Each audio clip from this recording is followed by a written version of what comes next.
compatriotes, nous nous sommes donné rendez-vous aujourd'hui pour lancer notre tribune des vérités. Et aujourd'hui, c'est la première tribune que nous avions eu l'honneur d'intituler « Les Hauts-Touélés part du butin de l'arnaque électorale de 2018 ». Hauts-Touélés part du butin de l'arnaque électorale de 2018. Qu'est-ce que cela veut dire?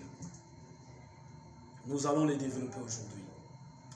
Mais tribune oyo ezali na tina ya kolakisa bana ya Hauts-Touélés, ba compatriotes ya Hauts-Touélés, vérité nyonso oyo ezali koleka na kati ya province. Lelo ekoma soki biso bato opposition tolobi ebongi ba intimider ba journalistes, ba censurer tout ce que nous allons dire comme contre-vérité sur ba action ya pouvoir, ba ko censurer ba audio na biso ba éléments pour empêcher que la population ait accès à la véritable information, alors que nous savons tous que le droit à l'information est garanti dans notre pays. Les tribunes de vérité, c'est une tribune qui ne dit que la vérité, sans calomnie, sans attaque, sans injure, une tribune qui ne veut dire que la vérité sur la vie socio-économique, culturelle et éducationnelle, sur la vie publique de la province du Haut-Touélé.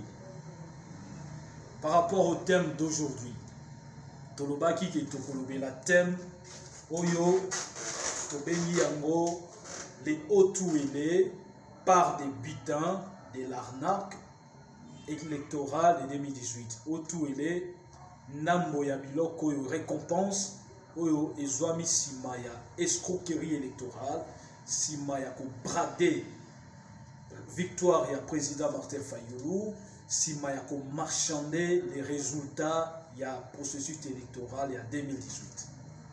Nous allons y entrer, chers compatriotes. Toyebi ke élection ebonga ki esalema na 2018. Soki na lobi ebonga ki esalema pour étape moko ya élection ba respectaki yango te ou ezali ko publier les résultats vrais des urnes. C'est pourquoi j'ai dit que ebonga ki esalema, c'est-à-dire il n'y a pas eu élection. Le processus d'élection est lancé, mais comme la dernière étape, il y a publication des résultats, c'est là qu'il y a eu altération de la vérité, où ils allaient continuer à être bisso, parce qu'il y a parti décidé, il y a président Martin Fayulu, bisso battu à la mouka, tout le biais, il y a eu tricherie électorale. Alors, élection, il s'est maquillé, comme il y a un niveau, on a victoire, il y a président Martin Fayulu, brader en haut, et dans ces bradages où il y a mingi deal où il salema pour la victoire président Martin Fayulu, il y a eu beaucoup de parties prenantes. Bamususu bazui na bango présidence de la République, bamususu bazui ba assemblée ezala ba institution ya République, bamususu alobi non ngai botiki na ngai Hauts-Touélés. C'est ça, c'est que nous qualifions des parts des butins de l'arnaque électorale de 2018. En 2018, il y a eu cette parodie plutôt d'élection avec des résultats trichés, erronés. Alors, lorsque les résultats des élections dans ces pays, il y a eu certains qui ont dit non, laissez-nous les Hauts-Touélés, Bissonneto Hauts-Touélés. La preuve, je vais le dire, dans toutes les provinces où le FCC a aligné ses candidats aux élections des gouverneurs, lorsque un des partis du FCC ou une des plateformes du FCC pouvait se déroger de la décision de l'autorité ou bien du directoire du FCC pour poser sa candidature, Bazala qui peut saisir les instances judiciaires pour invalider cette candidature. Pourquoi cela ne s'est pas fait dans les Hauts-Touélés? Parce que dans les Hauts-Touélés, nous avions également deux candidats, tous du FCC. Les candidats officiels, on les connaissait. C'était le sénateur Lola.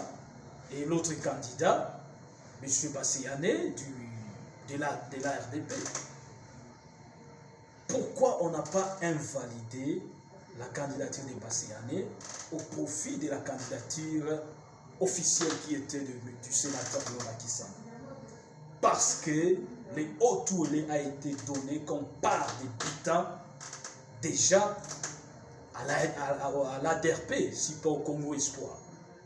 Je ne vais pas citer les noms pour ne pas toucher les sensibilités. Et tout a été formaté à dessein. Nous avons marchandé la victoire des Fayoulou. Nous avons bradé les résultats, que ce soit des législatives provinciales comme nationales. Chacun s'est retrouvé, d'autres se sont retrouvés à la présidence, d'autres se sont retrouvés dans des plateformes, plutôt dans des institutions du pays et dans le gouvernement. Nous avons reçu les Hutu-Élé, il fallait arriver jusqu'au bout. Candidature, on a imposé des candidatures dans les Hutu-Élé, une exception que le FCC a fait sur tous les territoires nationaux. Partout, on a invalidé les candidatures qui n'étaient pas officielles. Mais dans les Hutu-Élé, comme il y avait un deal en amont, lors du bradage des résultats des élections passées, il fallait respecter le plan du deal. On a laissé la candidature à ADRP parce que déjà le Hutu-Élé a été donné à butin à un parti politique. Nous arrivons aux veilles 2-3 jours vers les veilles des élections, des gouverneurs dans le Hutu-Élé. Il était question maintenant que l'on entame le processus de cooptation des chefs coutumiers. La face cachée va se démasquer à ce niveau. Je vais revenir, avant d'arriver dans le processus même de cooptation des chefs coutumiers, les résultats législatifs provinciaux du Haut-Tour, une arc électorale, une escroquerie, une planification à dessein pour préparer l'arrivée du bénéficiaire du deal dans la part du butin électoral de 2018. Dans cette assemblée provinciale du Haut-Tour, beaucoup de bateaux à 33 voix, bateaux à 50 voix, les gens non mérités, les gens qui n'ont pas été élus, qui proclamer Bango. Pourquoi? Parce qu'on devait préparer la base électorale du bénéficiaire du deal, du bénéficiaire de la part du butin, de l'arnaque électorale de 2018. On a fait proclamer des gens qui n'ont pas réussi réellement les élections. Kende kota na ba territoire, tuna et c'était la vota kayon te dira non. Mais le choix des élus provinciaux du Haut-Tour a été fait pour préparer, arriver, il y a bénéficiaire, il y a part du butin, il y a escroquerie électorale il y a 2018. Parce que le Haut-Tour a été donné comme une part, une récompense de cette escroquerie électorale. Après les résultats, mais tel allait quitter la académie, c'était impensable, impossible. Mais tout a été fait à dessein. Pour Bimi, après le résultat, pour commis le processus, il y a cooptation des chefs coutumiers. C'est là qu'on a démasqué la récompense de l'arnaque électorale de 2018. Tout a été fait afin de mettre dans cette assemblée les personnes qui les lotent aux Akomonango, une assemblée miouette, une assemblée figurante qui n'est pas dans ses rôles d'institution de contrôle, d'institution budgétaire de la province. Au lieu de coopter les chefs au Bazala qui bénéficiaires, parce que dans cette cooptation, c'est une plaque tournante. Tel territoire n'est qu'au dans le processus, tel territoire dans l'autre processus. Ce n'était pas les territoires, l'un des territoires, je ne vais pas citer les noms, l'un des territoires où ils bénéficiaient de l'importation.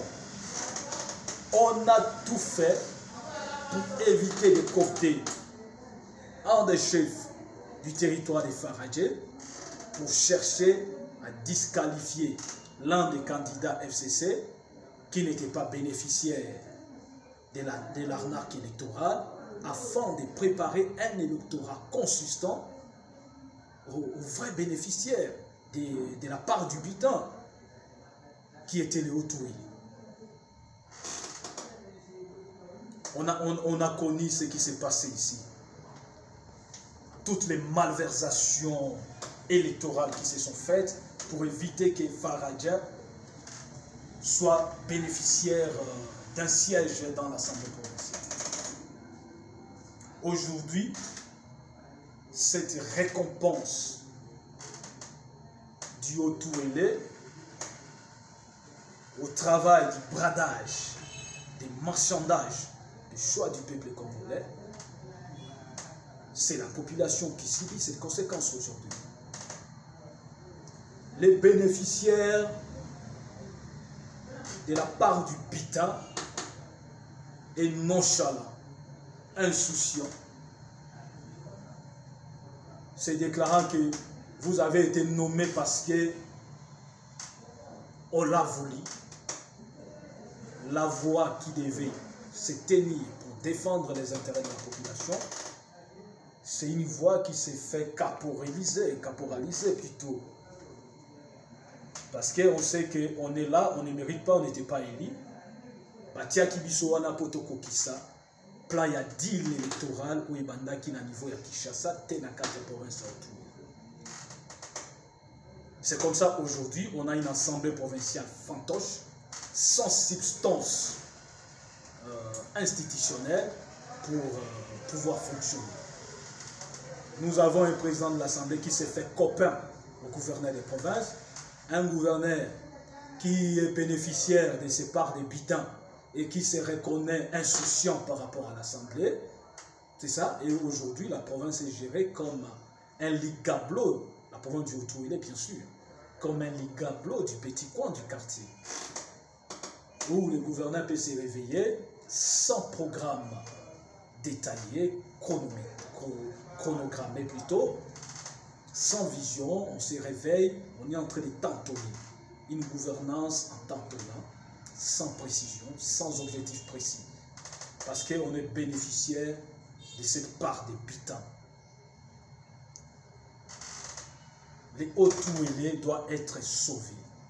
Et s'il faut sauver les Hauts-Touilly, il ne faut pas compter à cette assemblée provinciale qui s'est fait caporiser comme caisse de résonance du gouverneur par les biais de son président de l'Assemblée qui s'est fait un agent de communication, un agent suiveur du gouverneur des provinces. Il faut que la population victime d'actes de destruction méchante, d'une fiscalité à fourchette selon les humeurs du gouverneur des provinces, d'une opacité de gestion. Nous avons entendu la question des vraies défenses minières ici. Nous allons arriver. Il faut que cette population prenne la conscience par des voies démocratiques et civiques pour demander le départ de cette gouvernance d'amateurs et des compétences notoires. Aujourd'hui, nous avons voulu juste dire que les Hauts-Touilly a été donné comme une part des butins après l'arnaque électorale de 2018. Et tout a été préparé à dessein. Depuis les directoires du FCC, qui a accepté 2 candidatures dans les Hauts-Touilly, alors que dans d'autres provinces, ce directoire a fait annuler par l'instance judiciaire la candidature non officielle, mais dans les Hauts-Touilly, ça a été accepté. L'intention du deal était déjà là. Nous avons vu les proclamés députés provinciaux dans la province, à 90% n'ont pas mérité d'être députés. Ils ont été choisis à dessein pour préparer l'électorat du bénéficiaire de la part du butin. Nous avons également vu les processus de cooptation des chefs coutumiers, comment ça a été bradé, ça a été altéré pour éviter que les candidats compétiteurs autres du FCC ne bénéficient d'un soutien de son territoire, alors que c'était le territoire des Farage qui devait aussi bénéficier d'un des sièges. Et aujourd'hui, la population est en train d'en subir les conséquences. Dans notre tribune prochaine, nous allons parler du programme du gouvernement Baseya Nanga. Et nous allons montrer les contrastes qui existent entre ce programme et sa matérialisation. Merci bien.